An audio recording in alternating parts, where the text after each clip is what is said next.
Flashwell's win over the Koreans of SK Telecom T1, the defending champion. So there's absolutely a lot of power here on these players, but IMA starting it out with their first ban not against an early game jungler like Karsa's Lee Sin or Elise in Italy. It's the Nidalee blue side ban actually with the Skarner alongside it.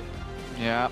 There are some power picks that you wanted to first pick that are not Nidalee. Usually you would wait with like a third ban Nidalee on blue side. It reveals the cards very early. It does tell Flashwells that Syndra ban should be definitely considered because that's a super strong tier 1 pick. Yeah, the mid lane champion pool has been extremely important, but I'm really focusing heavily on Karsa as well. They also recognize that he has been the biggest playmaker for the team.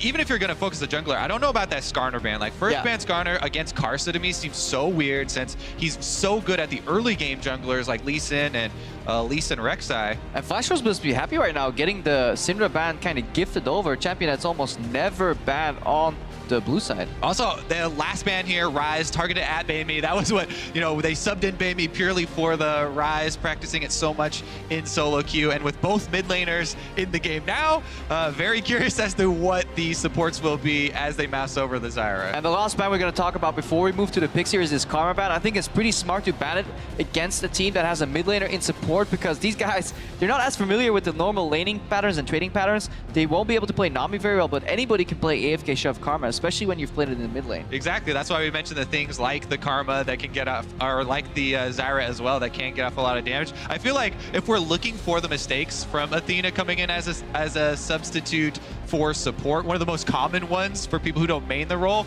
is being overly aggressive and feeling like they have a lot more power than they do early on in the game. But it's going to be the Alistar. We'll see if it gets punished really at all. Of course, we saw the rush pick on the Lee Sin there. Avoidless going to be putting pressure on himself to be the early pressure jungler. Of course, Karsa still gets Elise, who is one of those highly sought-after junglers as well. Interestingly, statistically, Elise is the second most sought-after jungler behind only Nidalee. But as far as his matchup is concerned, Karsa's Lee Sin demanded more respect despite being less common as a champion.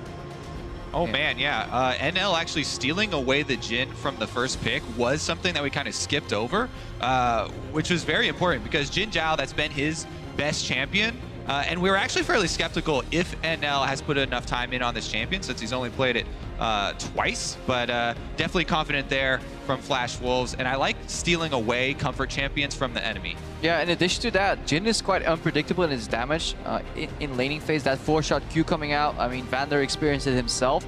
If you're playing against a newer support player, again, that could factor into that decision-making. Also, they have a combo denial tool with the Devour there, so they're set up for success in the bottom lane. Yeah, exactly. With the Tahm Kench lock-in, not only can you deny the Alistar combo, but Jhin is so good at turning around an all-in from an Alistar. You eat him up, and then you can turn around and snare him. We've seen so many Alistars go too far, whether they either don't have their ultimate or it's still only level 1 and doesn't reduce that much damage. I absolutely agree. I do love Tahm Kench as a defensive support, especially into more all-in type of champions. Alistar, of course, being one, Syndra another one that we've seen countered very well by Tahm Kench's Devour, but now it's up to figure out what the rest of the champions are going to be on this lineup. IMA picking their last two champs. It'll be AD carry, Sivir, and the top lane, Ekko. IMA, however, are targeting the right players with their draft here. They have a pushing mid lane in any circumstance with the Aurelion Sol. They have an aggressive early game jungler that can contest even the likes of Elise in her jungle early on. And if you look at Flashwells, the main players that drive the spearhead in the early game is Karsa and Maple, and so IMA in that sense is set up to challenge them. I definitely agree, and I want to focus in a little bit more on that jungler and mid laner matchup because we think it's going to be so important. We've seen a couple of teams try and do the Malzahar into the Aurelion Sol, and the thought behind it, even though it hasn't worked, does make a lot of sense, right? Malzahar just straight up ult him, the stars retract, plus Aurelion Sol almost always builds a first item health item. Malzahar can get that percentage health damage without the early magic resist always being there. So in that theory, if you do focus it with extra support, then you can try and kill the Aurelion Sol and keep him from roaming around. It just has not, the teams that have tried this haven't had success because they didn't bring the jungle pressure in addition to the Malzahar matchup. And it's very hard to bring that jungle pressure because Aurelion Sol almost has guaranteed push early on. He just has to stand in the minion wave while Malzahar 1 to 6 Watch your Raptors. actually is really, yeah, watch your Raptors indeed. It's really hard to push if you're Malzahar because the Malefic Visage just doesn't bounce early on. You need level 7, 8, 9, and by that point, Aurelion Sol should have already had 2 roams. Exactly, and that's the thing, is if you've got the push lead in the mid lane, it means your jungler gets to counter jungle because you can join first, and a 1-lane lead can snowball into the jungle lead, into control, into not being able to gank that guy who's pushing almost recklessly because of the teamwork, and that's what Aime is kind of hoping on here with Elise and jungle with Aurelion Sol. But Karsa is definitely set up to make some picks here. The lane interactions with the Elise almost in every single lane is definitely possible. I need to interrupt you because the time of swap has passed. Yeah. After 20 seconds, you can't swap anymore. Avoidless is holding the Alistar with Smite, and... Or not with Smite, sorry, that's going to switch. But Athena's the one holding the Lee Sin here. The top lane, mid lane, and AD carrier is normal. So... it looked like supporting and Athena is yeah. jungling. Yeah, so that's what happened. Yeah. They're putting Athena in the jungle. He switched to the Smite Lee Sin, and Alistar later on figured out he still had to pick Exhaust. So that was a close one. So it's Alistar support still after all. Yeah, but it's just different players here. Yeah, so, you know, they are going to have a substitute in one off role, right? And they're just moving that around. The problem for me is that you're moving that around into one of Flash Wolf's biggest strengths on the other side. And I feel like Karsa is really set up for success, especially in the early game here. We'll see how well Athena can jungle, though. Yeah, we could see, though, if they get the early push on the Sivir Alistar lane, it could free up Avoidless, and who knows, better to roam with a jungler than a jungler himself. Also, exactly, the other thing about, you know, a mid laner playing your jungle for you, probably going to be around mid lane a lot. Absolutely the case. So we are now into the game. Here we go, the first of the day. The end of groups is upon us, and I may hope it's not the end of their team, Flash Wolves, either. Both these teams sitting at 1 and 2. They must pick up several wins today, and it starts with this one right here. Aime took down Flash Wolves last week, but now's the chance for revenge. The Chinese LPL up against the LMS. Aime versus Flash Wolves, and Athena gets the first bit of damage in. And the secondary stream is Athena versus Maple, so they're gonna watch the jungler camp mid. That's true. Athena will definitely be fighting Maple quite a bit. So, of course, we have reorganized the scoreboard at the bottom to fight the matchups. Sorry for those who look at the scoreboards on the left and right. Those don't reorient right now, so make sure you watch. Nice kill on the ward. More advantages. Just to catch up, for everybody who tuned in right at the very beginning of the game, we had a ban on Aime, their support player, for 1 game. So they had to play their second mid laner, who's the mid lane sub. But they've done another switch so that now their mid lane sub player is making everybody out, not playing the support, playing the jungle, and their jungler is now supporting. So they actually have 2 off roles now instead of just 1 by choice. It's complicated. Yes, but we are either way into a game of League of Legends with pretty standard champions and relatively standard lane assignments outside of where the players themselves are. And we are watching melee plus ranged here in the duo lane, and SwordArt trying to take over rush control in the bottom. Yeah, just to touch on it one more time, the coordination is one of the things that people always point to when looking at Aime and some of their weaknesses. Now that they have people on different roles, especially a bottom role, the language barrier is going to come into effect as Avoidless won't be able to quickly communicate with Jinjao. So you just kind of have to have that trust in your duo laner, and we may see some, delayed combos or reactions. Yeah, they're definitely playing a very passive bot lane. They didn't challenge the push at all. It's serviceable. They can definitely survive in CS. Both junglers got a leash on the left side of the map, so both teams should know that around 3 minutes, 3:15, they will be pathing to the downside of the map here. We saw a little bit different starts. Gromp start for the Lee Sin, and we saw the fast red into the side switch here from Karsa's Elise. Probably going to get an early Scuttle Crab. Definitely would prioritize that. Meanwhile, Athena is doing a hard clear on Lee Sin. Looks like he's just going to go for the Scuttle Crab right after. Elise does get the blue. They saw Tahm Kench disappear for a while, so they must know that his red buff is warded. So this is a good switch up here. Karsa's kind of 1 camp ahead, though. He's going to look for Athena, going to stun the Scuttle Crab, not the Lee Sin, and will still get control over this bottom scuttle, and that helps give his bottom lane some vision. Yeah, well, so they actually both did 3 camps. It's just 1 buff end, yeah. Karsa went for the double buff, which takes a little bit less time, and he is able to get there, steal away the crab. Good respect there from Athena, though. You don't want to fight that early, especially if you're unable to dodge the cocoon. And then we got to see where the junglers path in from now, because yes, there's plenty of vision here for the red team for Flash Wolves in this bottom river, and they tracked Elise not long ago. Of course, Karsa was also spotted going to the side of the map. Athena now staying on this bottom side, grabbing his red buff, which you can kind of predict as Elise goes top side. Yeah, we saw baeme immediately lean to the left side there to put a ward over the wall. He knows Elise will be returning to the left side of the map for the Raptors, so he definitely wants to dodge that gank and keep pushing in. Maple is doing a good job staying even on CS though. Yeah, crucially, when baeme went to go put this ward that Karsa is now clearing, he didn't go all the way to the camp and steal away some of the small Raptors like we usually see. And that just means that Karsa goes unpunished, getting a little bit ahead still in this jungle route. Down bottom though, looks like Athena going for his first attempt here. That could be a cheeky Q right here. Yeah. He's going to walk right into NL. He's going to hit the damage, but Devour's going to keep him safe. Nice flash to get away from the headbutt and the pulverize afterwards. Well done. I really want to see the evolution there. Honestly, a more experienced support, and this is nitpicking obviously, would have put him into the wall stun, and then Q flashed off to the flash there, and that could have guaranteed more damage onto SwordArt. Probably wouldn't have killed him though, so the flash force is a good result here, but you could see newer players in Alistair will always go for the full combo. I definitely agree when that, you know, the flash on Tahm Kench is incredibly important for that lane. If they stay pushed up and the melees are trading continuously, then SwordArt could be a target early on. Oh, something to watch for, but right now we're just seeing the lanes play out pretty much as expected and pretty easy, pretty fair. You've got at most a 4 minion difference in any one of the 5 roles right here, but a trade from MMD into AmazingJ gets him down to 300 health. That's a good trade by MMD. Yeah, MMD keeping control on the lane. The only lane that is kind of playing out counter to expectations is honestly that Malzahar being, albeit even slightly ahead in CS here, because baeme did not even consider roaming here. With the push he can procure in the mid lane, he can definitely start influencing these side lanes, but he stayed put, didn't even get too deep vision. Yeah, not playing the Aurelion Sol as aggressively as we've seen quite a few other mid laners during the tournament take it. Not going for the extra camps or early roams, and that's great for Maple. I mean, Maple, as we talk about Karsa being one of the stars, he is the other one that you always mention right in combination with Karsa.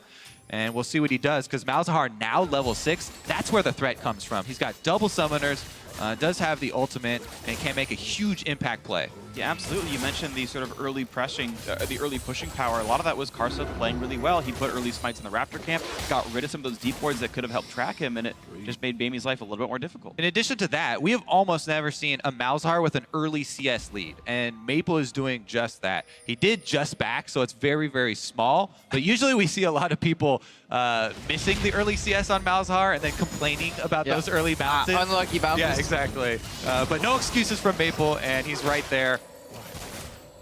Yeah, pretty decent trade on there into SwordArt, but of course with the flashless Tahm Kench, he was potentially under threat, but there's no Lee Sin to follow up, was on a ward not long ago anyway, and it just means damage into SwordArt, all well and done. Last chapter in for Maple, and we'll see him keep pushing.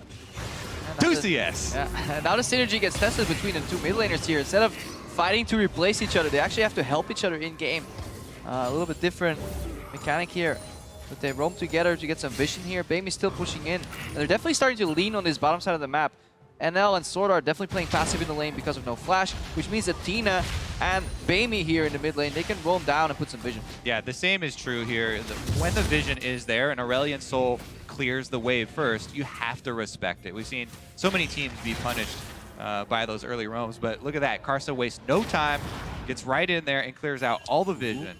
And he's actually able to get behind this Aurelion Sol, but you're seeing that baeme is playing this lane incredibly smart. He's finding ways to always know where Elise is. Any mid laner who wants to learn how to play at a high level, understanding which side of the lane to stand on so that you are across the lane from the enemy jungler is a very big deal. No matter how much Karsa's in the fog of war, baeme is figuring out which side of the map Karsa's on, so he's never getting cocooned from the fog. Yeah, I always want to lean away from the jungler, but Riven control seems to be quite contested here, and that's honestly the first step in pro play that comes before successful ganks here. Pink wards continuously being challenged. We see right now the Alistar clearing out the pink ward that was in River. There's a good pink ward in the top lane near AmazingJ too, so there's roaming potential definitely for baeme available.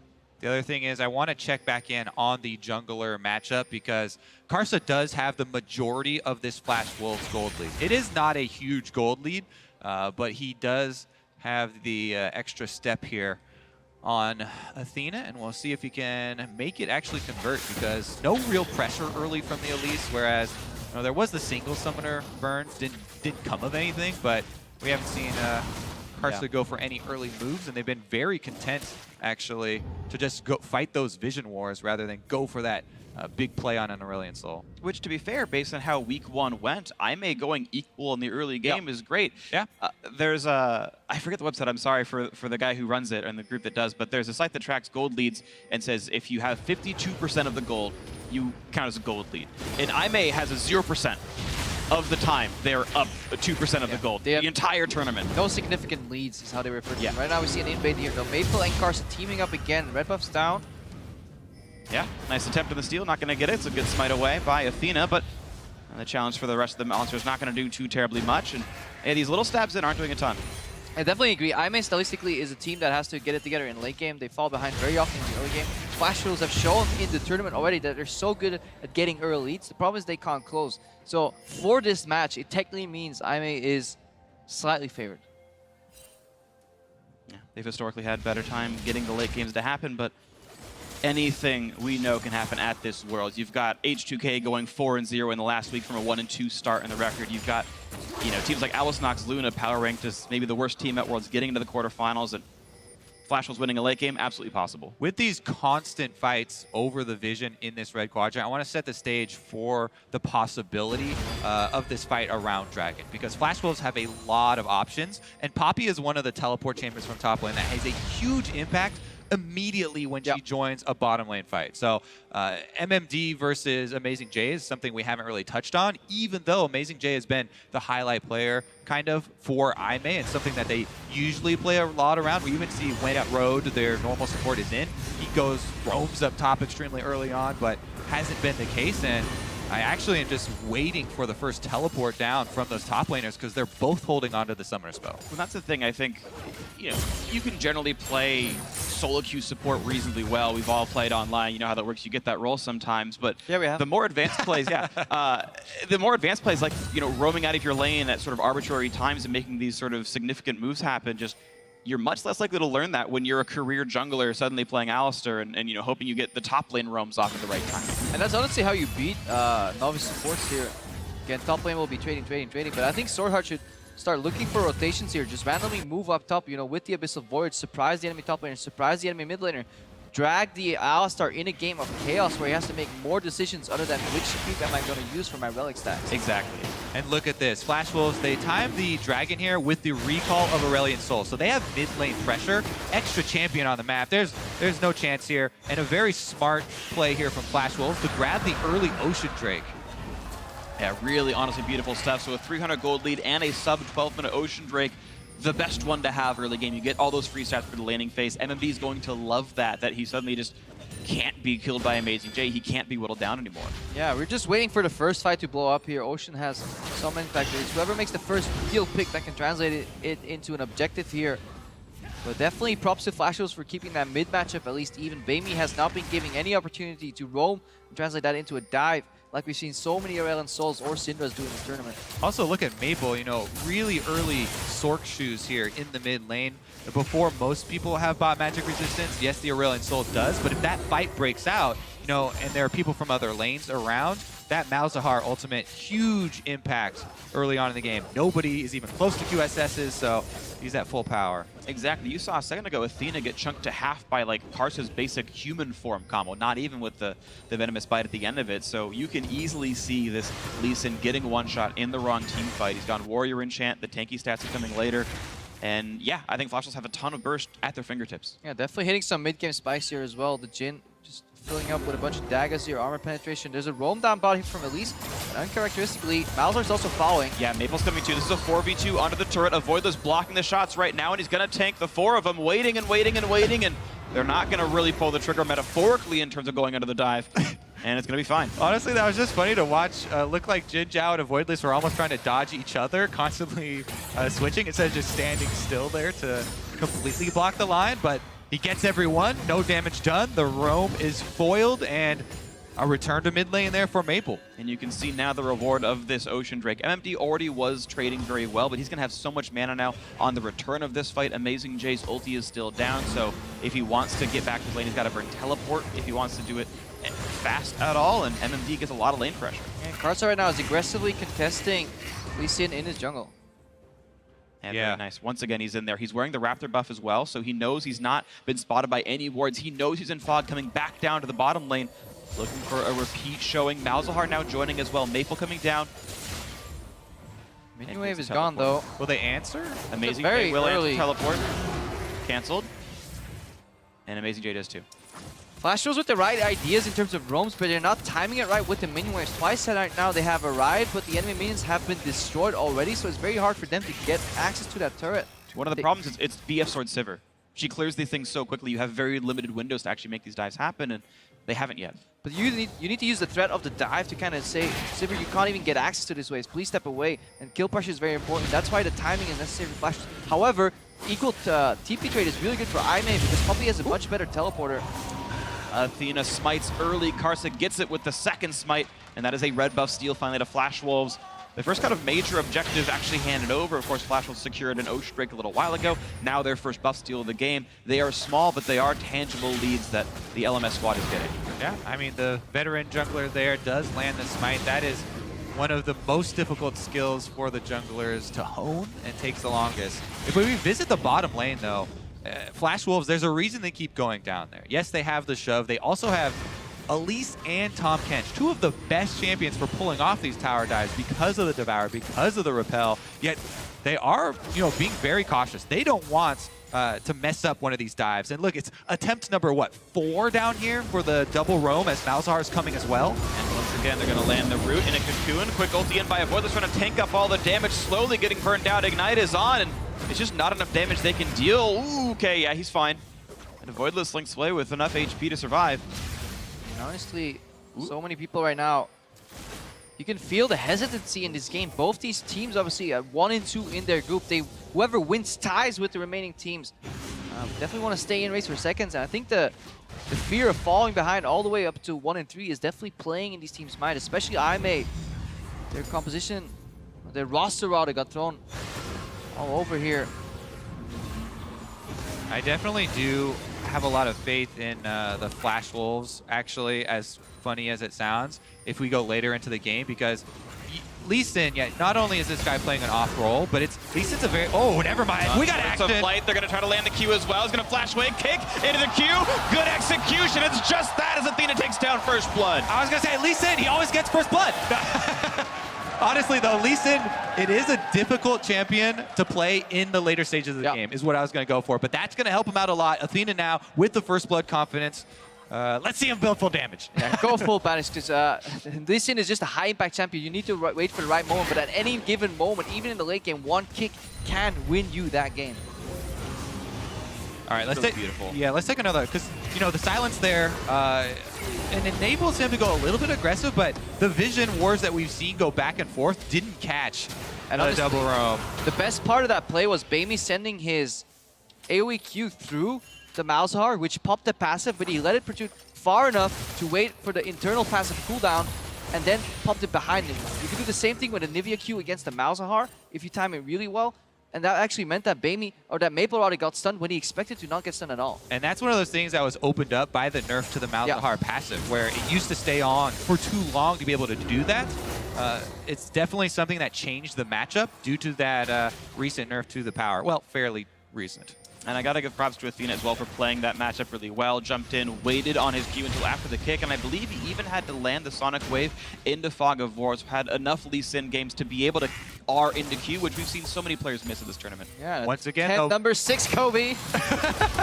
Looking for the damage, but Athena is here to maybe make another big impact play. Headbutt Pulverize in onto NL, but not taking enough damage to be dropped out. AmazingJ this time does finish the teleport, but baeme actually caught out with MOD behind him. A low HP Aurelion Sol. AmazingJ lands this down to the front line. Now up to Karsa to chase down, and you're seeing pretty much Baeme all routed off of the turret, the minion wave around, and this could be first turret for Flash Wolves. Exactly. They've been whittling down this turret over and over and over. Now they have the health lead, but Baeme's still standing tall here, going for the defense. All 10 players looking for the next move in. AmazingJ gonna look for the backline, not gonna land the stun until just now. Ooh. And here comes the dive. Avoidless running it out, but baeme gets the kill first. AmazingJ staying alive. MMD gets a trade kill onto Avoidless. Alistar does go down. That is a 1-for-1 death of support versus death of mid laner. But again, the wave is here, and Flash will feel pretty good. One more auto will do it, and they do get the first turret. able to slink away as well. And look at that advantage. Flash Wolves up 1,000 gold. Very close. And in the end, Flash Wolves' patience pays off. They slowly whittle away at this turret, and that's the big takeaway, though. The first turret gold does go over to Flash Wolves, and now they have their first really sizable lead. Yeah, they had a good hop over the wall from AmazingJ, but he doesn't get the double sum because he jumps out of the dome here, giving counter damage possibilities here. It was a late devour from SwordArt too, but still, on the back end of that trade, MMD was zoning so much in the front, and his base damages are still so relevant in the game right now. They can just trade kills here, and then obviously that tower was already so low. IM needed to pull the trigger and really get a big 2 or 3 man stun with that dome from Ekko, but it just wasn't possible. Yeah, exactly. This is one of the reasons why a lot of people always point to the communication of IMA, because Avoidless actually almost saved that with the Alistar, but if AmazingJ and Avoidless go at the same time, you can set it up so that you guarantee land the parallel convergence. One of the reasons why we always talk about Ekko and the viability for late game team fights depending on the player and how well you can work with the team is that he can have a huge impact if you're able to layer those. They're not quite able to do so though, and it does result in not one, but it looks like 2 objectives maybe going here to Flash Wolves. Yeah, off the reset, they grab themselves the mountain break. That'll be wonderful later on in this game here. 20 minutes, they're going to land the root onto Avoidless. And here comes a whole lot of burst damage. The Cow's running down, about to be ground up. They've got to block the shots, and Jinjao will do so for his lane mate. Oh, the stun! That's going to stop the ulti coming out of Malzahar. But they're going to get the silence on a baeme. The root not going to land. Deadly Flourish going to get juked out. A great kickback by Athena, buys some time. Karsa still wants to chase, but he's not going to find his prey. Yeah, really good jukes there from baeme, sidestepping 2 abilities at once, otherwise he would have died here. Last duel of the red buff. It does seem like Flash Wolves is continuously pressuring forward, always having vision in that red side area, pushing the bot lane tower, contesting the dragon, eventually taking it once people have based off. So they have 1,000 gold in the lead, but they definitely have more map control than the gold lead indicates. Yeah, they really do. There's more to this game than just the champion kills and the gold score at the top. They are playing this game a little bit better. They are the one in control, and Flash Wolves being able to control a game without the substantial, just outright power lead of having more gold and levels in your champions does speak well to their chances of doing well at Worlds. Yeah, in the wake of that invade, they left perfect triangle vision right now in the enemy jungle that IMA is trying to contest, but they can't sweep everything. Avoidless got 2 wards out of the 3, but there's still 1 left here, and it gives just a little bit of information if somebody passes by the crux. It's not perfect, but it does help you to build. If you spot anybody on the right side, you just have an idea of how easy or how hard it is to contest. And Karsa, he's getting Scuttle Crab after Scuttle Crab, both sides of the map. Definitely true. Flash Wolves have had the pressure, the map pressure for almost the entire game. But as we keep saying, I may have had pretty atrocious early games thus far, and being this close, plus having the Sivir scaling up, doesn't feel too bad for them. So, they still have the possibility to try and take one of those mid-game team fights. Aurelion Sol and Ekko zoning for the Sivir might be able to pull one of those through. Quite surprising that both AD carries actually returned to the bottom lane, where at least the turret has died. You would expect Tahm, Kench, and Jhin to maybe rotate to the top, surprise somebody with an Abyssal Voyage. Yeah. Flash Wolves kind of making that decision a little bit later. They're swapping up the lanes right now because they're targeting the next objective. You want your dual lane around the tier 1 tower that you can contest, and you just put your tank with teleport in the long lane. And what becomes really important is that defensive vision so that you can go clean up the waves there with the Sivir. One of the best champions there for instantly clearing out that wave, but then rotating back to the rest of the team. Right, it's always very interesting because Jinjao typically is very safe up until this point where he's clearing on his own side of the map. You shouldn't typically be able to dive him, and sometimes you can prey on those tendencies where he is left alone. Of course, the Voidless, yes, is here. The other interesting point, though, is NL is not as good as killing turrets as Jinjao is. Jhin much worse than a Sivir, and you've got, despite IMA losing their bottom lane turret, are ready to push down that bottom lane tier 1 themselves, but you're seeing Flash Wolves are faster on the play. They will knock this one down first. I expect it to be a trade of 1 turret for 1 turret. Yeah, exactly, and we're past the point of the first turret gold, so whoever gets it a couple seconds first doesn't really matter, and this is a very even trade. Now it's MMD really trying to take the fight, but it is a 1v2. Can't get that much done, but actually, how about an uneven trade? Look at the amount of pressure these guys have on Flash Wolves. We don't see this kind of trade that often, but well done to pull the trigger on top lane and not shy away. And the experience for Flash Wolves shining through here. They realize that they have 3 members on the push, as opposed to Elise that peeled off and went back to his own jungle right now. Athena not familiar with mid-game jungle pathing here. It's not about the camps, but it's in which lane you assist and what you do. Right now, pressure. A lot of pings going down from Mazel. They want to keep up the chase. baeme wants in. Can he land a good stun? Voice of Light into the Devour. SwordArt gonna run out of health pretty soon. Can he pop the Grayskin? Yes. Now pushes out NL, shielding for as long as he can, but here comes the re-engage. The battle is on. SwordArt running out of health. One more hit will kill him, and AmazingJ gets the first one. Ults back in, gets some damage on MMD, and still the stars coming out from baeme. Just the 1 for 0 so far, but looks like Flash will still want in. Jinjao running out of health, and Maple picks up that one. Karsa still slinging around, dodging away from these stars best that he can. Another deadly flourish comes around. MMD just invincible on the front line. Cocoon not gonna land from Karsa, but he still wants to chase. Can they find one more? Flash was looking for it, but AmazingJ is back in and living up to his name, getting himself that kill. Ooh, nice steadfast presence, gets the headbutt away from him, but overall that is still a very nice fight. Aime up 2-1 in that. Very nice. Yeah, that fight had a lot of layers. That was our onion fight for this game. That was actually crazy how much work MMD was able to do. Also, Athena had kicked Maple out of the entire fight over the wall there. Quite a few back and forth moves, but in the end, Karsa flashes forward to get that cocoon and misses. Yeah, so a couple of misplays, but it showed quite a few cool interactions that happened in League. Right now we see the defensive from Flash. It all started, honestly, with SwordArt reading the play very well. He turned around and spit his AD carry out the right way, which actually was counterintuitive, very much so. And then there was a kick buffer into the ultimate. We'll see it later. So this is where it all starts. Eventually you need to track SwordArt and what he does, and then later in the fight, keep mind of how the Lee Sin kick actually interrupts the Malzahar ulti. Exactly. baeme there was trying to zone and cut off the escape. SwordArt did the right thing to get him out. Oh, we're fighting again! Fighting again, double stun onto the tanks of Flash Wolves. A lot of synchronicity here on the caster desk, but turns into much of nothing. Our powers combined, Krepo. We are League of Legends casters. I guess you guys are. We got juked by the observers.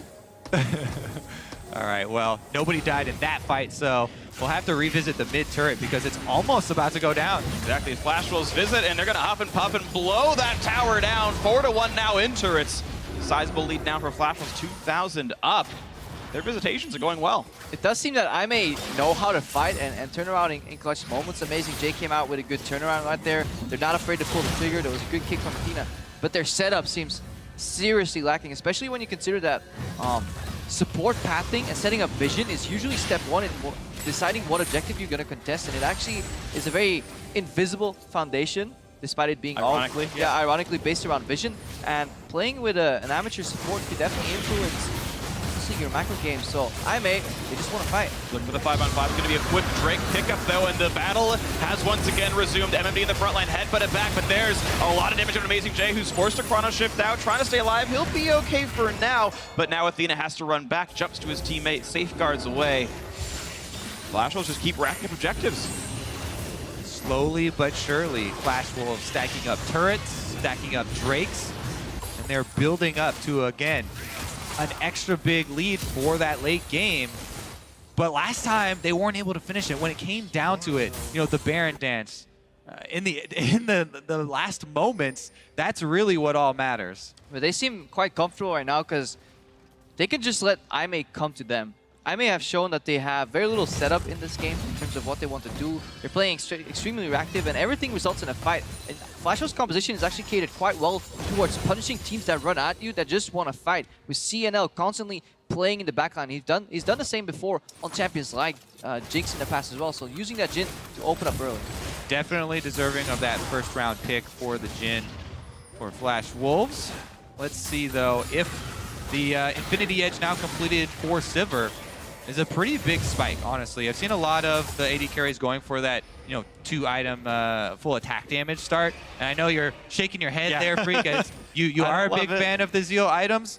But it does provide, you know, that big auto attack reset damage, you know, the big damage as well from the boomerang. Yeah, it's a ton of raw AD, and specifically your Q will do a lot of damage, but considering that everything else can crit and attack speed is still a scalar, and you're missing out on some of the cooldown reduction you would actually get from getting more crit chance right now, it basically means that Jinjao has to land a kill or significant damage on his first Q and next 3 W autos, because with the ultimate, they obviously shoot out much quicker with the attack speed increase on that ricochet. But after that, obviously, you lose the scaling power of an attack speed build. And the ultimate is key, because it's all about, you know, who can get there first for Aime, right? If they have the speed, Lee Sin shines there, Alistar shines there. It's Aimee that are the ones that need to, have the initiative in the fight.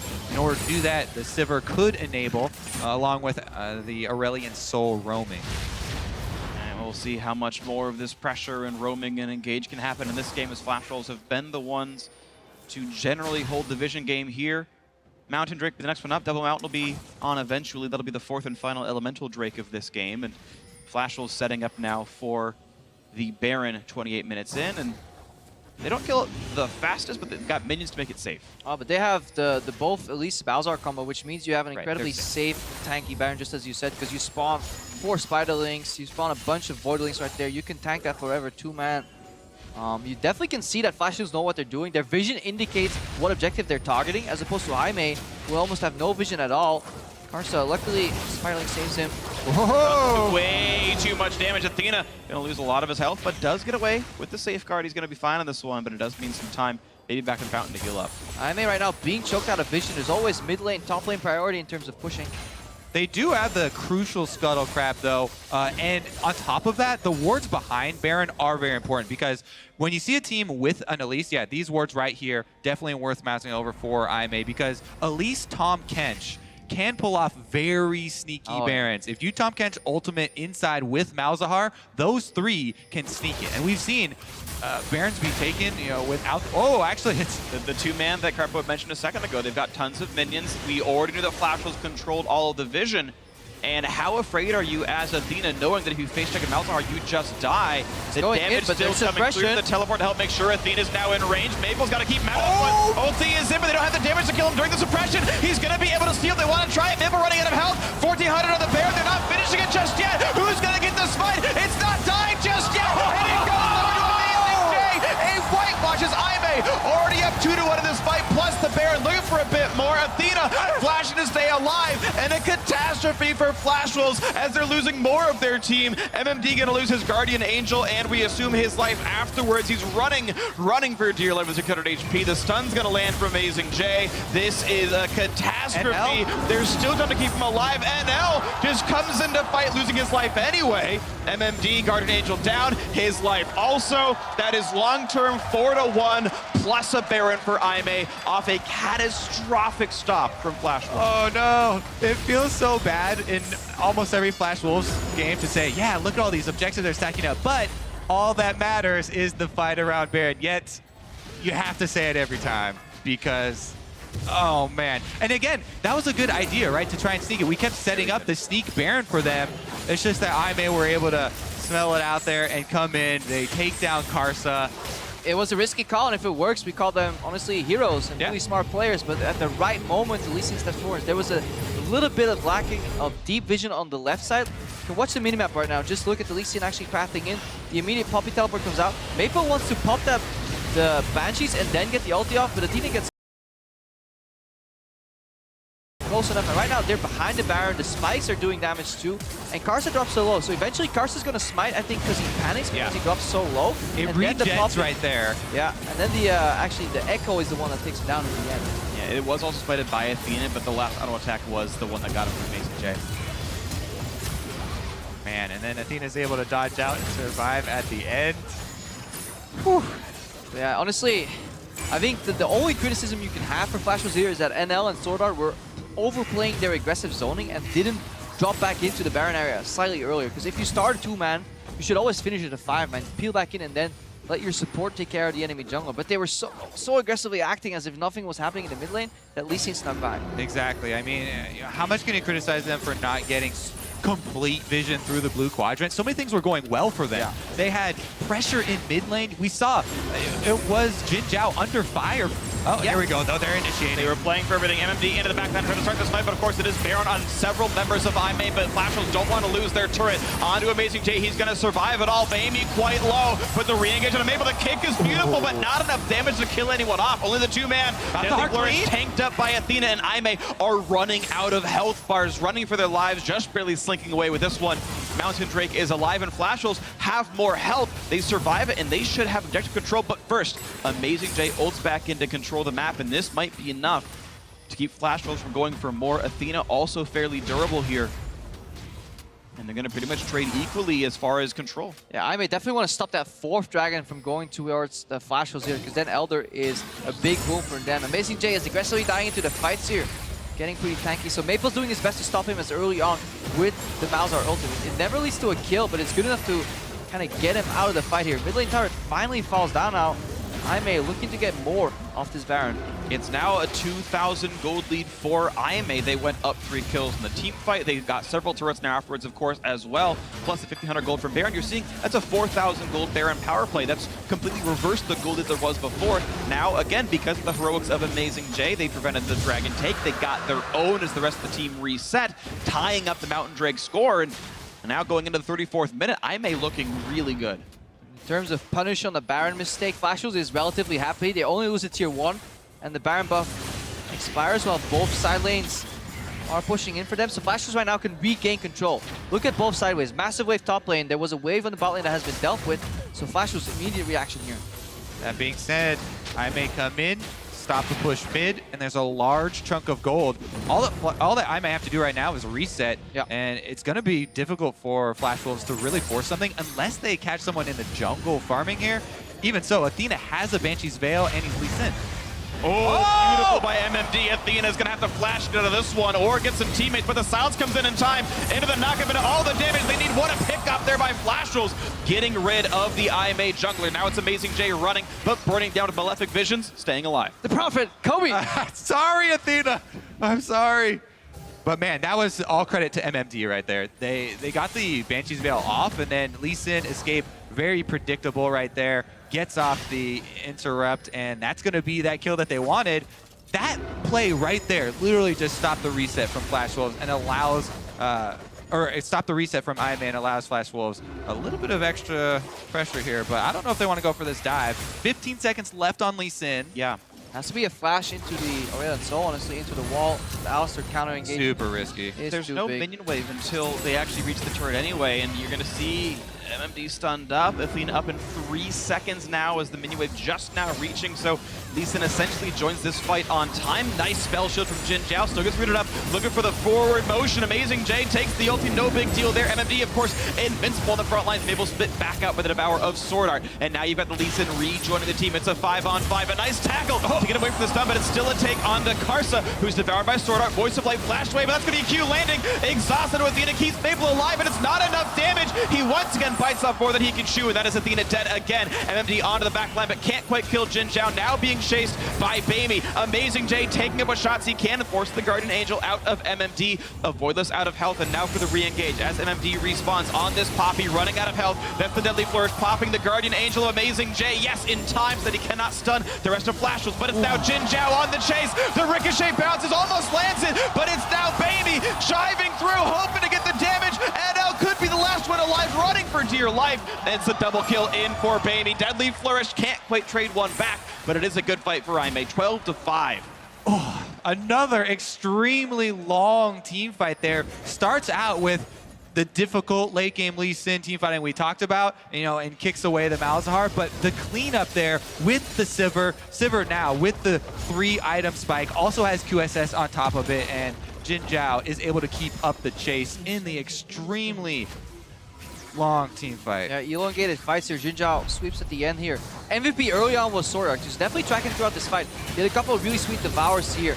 There's the immediate reaction from Maple. Right there. That's done. That's the first devour. The second cocoon that's gonna miss right now is actually not a big miss because it's actually an E-predict. Ekko is expected to dash forward here, so that's what Karsa's trying to block right here. There's another devour coming out pretty soon from SwordArt, the flash from Maple. I think he kicks at the end of the exhaust period as well, not killing Maple, so there's all these small things that are going on for Aime. Baron rush, and it's going to be secured. Nicely done. 2 Barons in a row now for Aime, right off the reset. Well played. They had more members alive. Flashes could not join in time. Good shot calling. Definitely true. Let's see what Aime can do with it. They've got so much pressure. Only the 2 secondary turrets still standing here for Flash Wolves, and both of them are beaten up. It looks like an easy cleanup here for Aime to go clean up that extra gold. And their late game scaling is Definitely there. Aurelion Sol is such a nuisance. They have two big nuisances in this fight here. Ekko and the Aurelion Sol are so annoying to play against. And when you have a Sivir endgame hypercarry, the more nuisances you have on your team for your term there, the better. Because Aurelion Sol can create so much space for Sivir to get off all of that late game damage. And Jinjao specifically on this Sivir is going for a very aggressive build. No lifesteal, just relying on Quicksilver Sash, but instead the Lord Dominic's regards for the armor pen to cut through these tanks. This super annoying the Poppy, the super annoying Tahm Kench. And Jinjao's so good mechanically, we expect him to continue playing at a super high level and carrying these team fights in. Another rev up taken by Athena, stealing it away from Flash Wolves. Yeah, I may push you in here. If we track the timers, there's 2 minutes 20 left on that Nashor buff, but Elder already spawns in 1 minute 10 seconds. Flash Wolves got 3 dragons early on, but if Aime can block the Elder during that time, the late game insurance of all those early dragon takes is actually going to be denied. Scary things afoot here, and I gotta say, this game feels heartbreaking for Flash Wolves fans to have a game that looks controlled, that looked so good for so long. The Baron sneak seemed like a good play, gets turned around, and now Aime pedal to the metal, foot in the gas. Look at how many turrets they've gotten in a row now, getting more and more out of this game, up 7,000 gold. Those are the easy ones, though. The secondary turrets are pretty much standing gold there for Aime. The crucial point is when you can crack an inhibitor turret here. And Flash Wolves, they very much still have a chance. It's just that it's getting so much more difficult by the minute because Malzahar, he's built to melt the front line, right? And it's difficult for Flash Wolves to win a fight when you're trying to melt a front line, and the enemy team has the late game Sivir, and they have the Alistar coming in. Yeah, I think champion scaling-wise, Aime are significantly ahead. It's going to require outplay from Flash Wolves, whether you completely crush Vision and get a proper Baron bait or a Dragon bait, or you get a pick-off by some heroics from MMD or Karsa or somebody, but that's what it's probably going to require. Honestly, the one thing that speaks for Flash Wolves is that they have quite the ability to front-load a lot of damage here.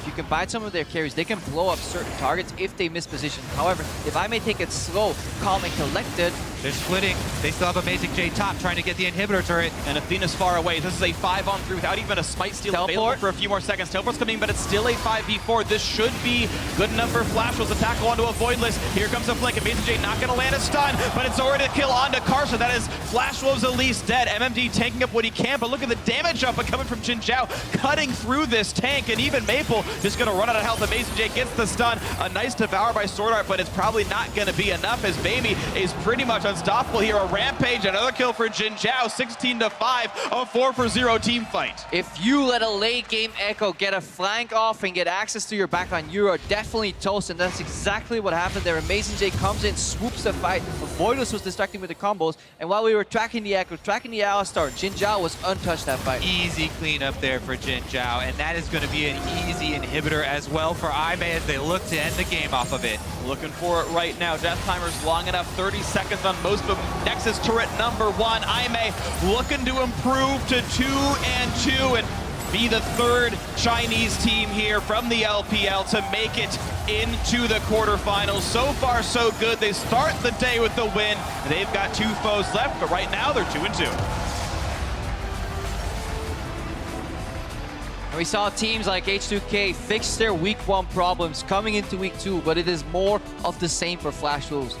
They ramp up slowly, but they definitely ramp up, and then it all falls apart at a crucial moment in the late game. There was a glimmer of hope at the end of week 1 for Flash Wolves, where it looked like they were pulling it together, but Aime once again exposed the same issues. Honestly, though, this time was even more heartbreaking to me because it was it seemed like such an intelligent setup, such an intelligent play. It's just that the extra maybe half step of a little bit deeper vision to see them coming to find your trap wasn't quite there. And even with that, it was a 200 health away from being in smite range for the Baron. The thing is, I believe Flash Wolves saw it coming. You saw the teleport coming from MMD around the time Elise was coming through. They said, okay, he's coming, but it's okay, we'll finish the Baron. The problem is, Malzahar ultimate will shut off all summoner spells. You cannot smite while he's hitting you with that Nether Grasp. But it also means all your Voidlings go after your Nether Grasp target. All of their damage disappeared when Baron was on 2,000 health steal. Still, Elise didn't have her cooldowns up. Okay, Lee Sin's suppressed, but it's not in smite range anyway. It's actually too early of an ultimate for Maple. If they play it better just for those two, outside of strategically, just mechanically, that Baron is secured with no chance of a smite steal, and it looks entirely different. But Maple, ults early, doesn't juggle the Voidlings properly. The rest of the team, yeah, probably should have joined a bit sooner as well. And as soon as though that gold lead was there for baeme, they wiped the game. Yeah, the problem was still that their support and AD were stuck in the mid lane, aggressively trying to like block people from entering even closely to the Baron area, more so the river. But if their damage was there, because it was the right idea to keep the Lee Sin tangled up, you know, with the Nether Grasp outside of the Baron area, don't even give him vision on what's going on. Definitely get it. It's a clutch play. It failed, but it cost Flash was the game. I think what we need to do is celebrate baeme getting a victory with the sub coming in, double role swaps, and they find it in the late game. Yeah. Honestly, well played there from baeme. And of course, Rhodes' suspension will be up, so he'll be back in the roster. They will face SKT If they play him. later in the day. Yeah, sure. Of course, it's up to their choices, but either way, it is a great win for baeme. So now let's hand it over to our analyst for a look at that win. Thank you very much.